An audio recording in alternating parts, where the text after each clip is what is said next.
Good evening. आरंभ करिया plus two द्वितीय वर्षर साहित्य ज्योति। आज आम बड़पण कवितार किछिटा संक्षिप्त उत्तरमूलक प्रश्न उत्तर डिस्कसन करिबा। देखिबा गो नंबर प्रश्न कौन रही। संक्षिप्त उत्तरमूलक प्रश्न दुईटी वाक्य रे उत्तर लेख। प्रश्नर मूल्य 2 नंबर। लेखा और लेखकों सूचना पाई 1 नंबर एवं प्रश्नटीर उत्तर पाई 1 नंबर रहिबो। तो पिला माने आमे ये प्रश्नटीर उत्तर दुईटी वाक्य रे लेखिबा। आमर 2 मार्क विशिष्ट प्रश्न अटे। 1 नंबर प्रश्न देखिबा। कवि राधानाथ क्यों मानंकु केसरी औरसे स्वान बोली कहिछंती। उत्तर लिखिबा आरंभ करिबा। आमे एई जो लेखा लेखकों सूचना दुई प्रकार दे पारिबा। गोटे प्रकार मु कहि दउछि। प्रथमे गोटे डिस्कशन करूछु। आमे आलोच्य प्रसंगटी कवि राधानाथଙ୍କ बड़पण कवितारू संगृहीत। एही परि भाबरे आमे लेखा लेखकों सूचना दे पारिबा किंबा कविता रो ना देबा। बड़पण कवि ना होछि राधानाथ राय। लेखा लेखकों सूचना कुहा जाइछि। तो एठारे देखिबो कविता अटे जेहेतु तो कवितार ना लिखिबा। कविता लेखिकी आउ कवि को ना लिखिबा। तो यही दुई प्रकार आमे लेखा लेखकों सूचना देई पारिबा। तुम मानकु जहा भलो लागिबो सेटा तमे लेखिबो। तापरे आमे एथि पय हमको 1 मार्क मिलिबो। तापरे प्रश्नटीर उत्तर देबा। प्रश्न कौन रही। कवि राधानाथ क्यों मानंकु केसरी औरसे स्वान बोली कहिछंती। तार उत्तर होछि कवि राधानाथ तांको समसामयिक राजा और जमीदार मानंकु केसरी औरसे स्वान बोली कहिछंती। एटा जिबा हमर 2 मार्क पाई। आमे लेखा लेखकों सूचना जे कोनोसीटी गोटिए लेखिबा। एठी लेखाई 2 नंबर प्रश्नर उत्तर देखिबो। 2 नंबर प्रश्न रही। पूर्व पुरुषर विशाल प्रतिष्ठा को कविंक समयर राजा माने किपरि नष्ट करिथिली। उत्तर होछि आमे एठारे गोटे बाछि नेइछु लेखा लेखकों सूचना पाई। देखो कोन बछाइछि। आलोच्य प्रसंगटी कवि राधानाथଙ୍କ बड़पण कवितारू संगृहीत होइछि। तापरे आमर प्रश्नर उत्तर लिखिबा ना पूर्व पुरुषर विशाल प्रतिष्ठा को कविंक समयर राजा माने बिकी भांगी खाई नष्ट करथिले। एही परि भाबरे आमे उत्तर लिखिबा 2 मार्क। 3 नंबर प्रश्न। बन्हीशिखा परी सदा ऊर्ध्वगामी कहा उद्देश्य कुहा जाइछि। पुणी उत्तर लिखिबा लेखा लेखकों सूचना ठारू आरंभ करिकी आलोच्य प्रसंगटी कवि राधानाथଙ୍କ बड़पण कवितारू संगृहीत। एठी लिखिबा या पई 1 मार्क मिलिबो। तापरे प्रश्नटीर उत्तर देबा। बन्हीशिखा परी सदा ऊर्ध्वगामी अतीत उत्कलर यशस्वी राजा मानक उद्देश्य रे कुहा जाइछि। तापरे जीवा 4 नंबर प्रश्न। प्राचीन ओडिशार राजा माने किपरि उदार थिले। लेखा लेखकों सूचना देबा। मु सब प्रश्न रे उत्तर जे लेखा लेखकों सूचनाटा पढ़ू नाही। केवल प्रश्नटीर उत्तर लेखुछि कहि दउछि। तमे माने लेखा लेखकों सूचना भी लेखिबो ता सहित प्रश्नर उत्तर लेखिबो। तो 4 नंबर प्रश्न हैला हमर प्राचीन ओडिशार राजा माने किपरि उदार थिले। उत्तर होछि प्राचीन ओडिशार राजा माने राज्य को निज परिवार मने करी परम उदार भाव देखाउथिले। किंबा आमे लेखि पारिबा प्राचीन ओडिशार राजा माने परम उदार थिले। 5 नंबर प्रश्न। राजा और प्रजा मानक मध्यरे प्राचीन संपर्क किपरि थिला? उत्तर होउची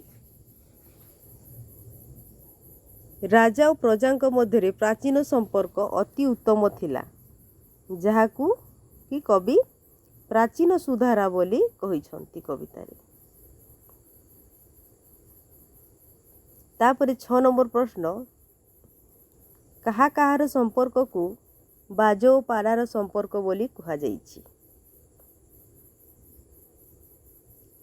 उत्तर होउची लेखा लेखक सूचना देला परे उत्तरटी लेखिबो। कवि राधानाथंक समसामयिक राजा और प्रजांक संपर्क को बाजो और पारार संपर्क बोली कहा जाइछि। तापरि जीवा 7 नंबर प्रश्न, प्रजांक श्रमार्जित ग्रास किए काढ़ी नेइछि?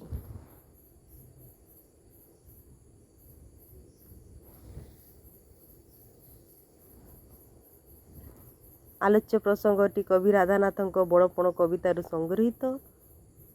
एटा आमे सबू प्रश्न पाई समान रखी देइछु, एटा लेखालेखक सूचना।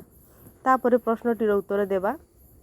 कविंक समसामयिक भोग अभिलाषी राजा माने प्रजांक श्रमार्जित ग्रास काढ़ी नेइछंती।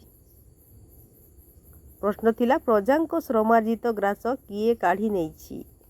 तार उत्तर होउछि कविंक समसामयिक बा कवि राधानाथंक समसामयिक भोग अभिलाषी राजा माने प्रजांक श्रमार्जित ग्रास काढ़ी नेइछंती।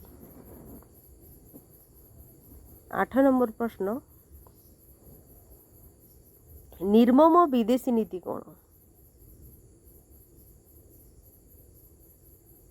यार उत्तर होउछि पिला माने निर्मम विदेशी नीति होउछि प्रजा मानक सर्वस्व शोषण करिबा। प्रजा मानक सर्वस्व शोषण करिबा। तापरे 9 नंबर प्रश्न देखिबा। देशी राजा माने किपरि विदेशी नीति आपणै थिले? उत्तर होउछि देशी राजा माने निर्मम विदेशी सर्वशोषी नीति आपणाई थिले किंबा निर्मम सर्वशोषी विदेशी नीति आपणाई थिले। 10 नंबर प्रश्न, राजा माने प्रजा मानकु किपरि भयभीत कराउथिले? उत्तर हेउछि राजा माने प्रजा मानकु विदेशी संगीन देखाई भयभीत कराउथिले। राजा माने प्रजा मानकु विदेशी संगीन देखाई भयभीत कराउथिले। तापरे 11 नंबर प्रश्न, दरबार कालीन राजांकर राजधर्म किपरि थिला? उत्तर होउछि दरबार कालीन राजांकर राजधर्म थिला प्रजा मानक धन को बोही नेबा। कवितारे पढ़िथिलु राजधर्म हैला प्रजा धन बुहा।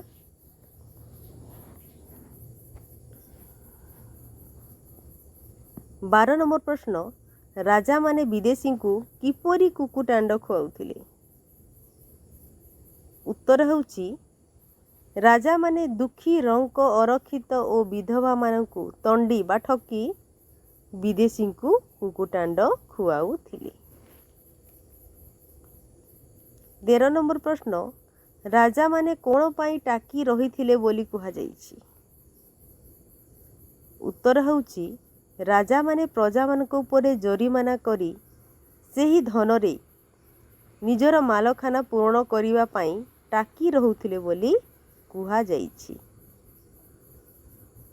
14 नंबर प्रश्न, धन अर्जनर प्रकृत सुफल किपरि मिले बोली कवि कहिछंती? उत्तर होउछि धन अर्जनर प्रकृत सुफल केवल सुव्यୟରେ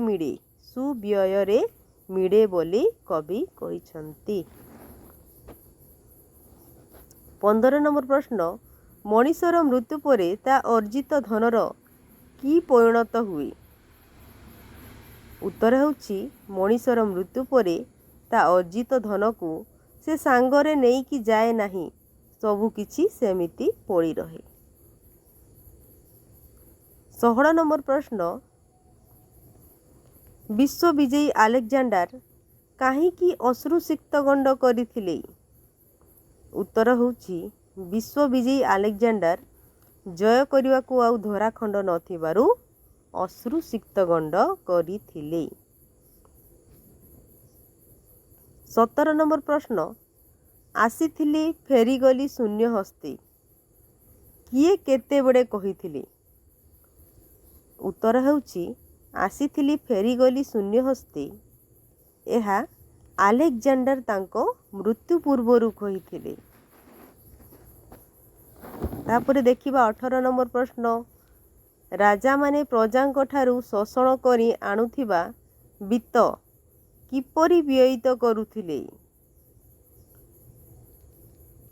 ଉତ୍ତର ହେଉଛି ରାଜାମାନେ ପ୍ରଜାଙ୍କ ଠାରୁ ଶୋଷଣ କରି ଆଣୁଥିବା ବିତ୍ତକୁ ଗଣିକା, ଓକିଲ ଓ ଛାମୁଆମାନଙ୍କ ପୋଷଣରେ ବ୍ୟୟ କରୁଥିଲେ ବା ବ୍ୟୟିତ କରୁଥିଲେ। ପିଲାମାନେ ଏଠି ମୁଁ ଦୁଇଟା ଲେଖିଦେଇଛି, ବ୍ୟୟ ଆଉ ବ୍ୟୟିତ।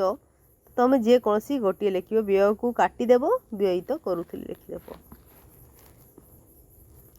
19 ନମ୍ବର ପ୍ରଶ୍ନ, କବି କାହିଁକି କାଳକୁ ନିଷ୍ଠୁର ଓ ଅବିଶ୍ୱାସୀ ବୋଲି କହିଛନ୍ତି?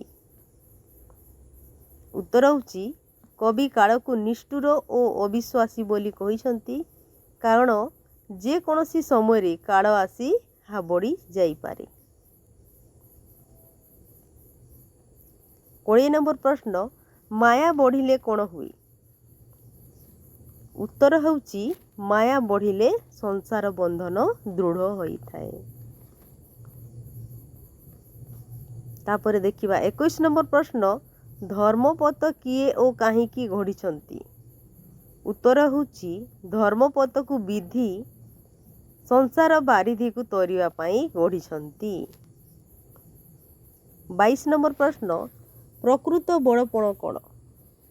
ଉତ୍ତର ହେଉଛି ପ୍ରକୃତ ବଡ଼ପଣ ହେଉଛି ଧର୍ମ ଯାହାକୁ କି କାଳ ମଧ୍ୟ କବଳିତ କରିପାରେ ନାହିଁ ଏବଂ ସେ ଦିଲୋକ ସାଧିନୀ ହୋଇଥାଏ। ଦିଲୋକ ସାଧନୀ ହୋଇଥାଏ।